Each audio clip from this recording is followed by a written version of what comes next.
I started racing when I was 6 years old. I'm now 24, so pretty much a good majority of my life I've been doing it, and it's all I've ever wanted, so I'm pretty happy to be where I'm at.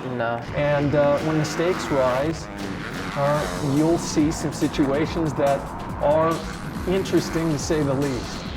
But those are things that that we welcome as a team. We are a thick-skinned bunch and prepared to deal with anything that a season can dish out.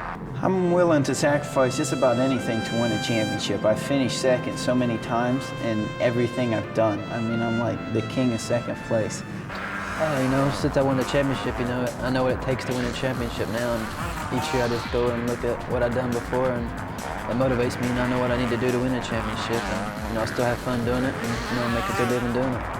We're sponsored by Factory Yamaha. We are Factory Yamaha's official 125 team, and it's our job to go out and win the 125 National Championship, and that's what we intend to do.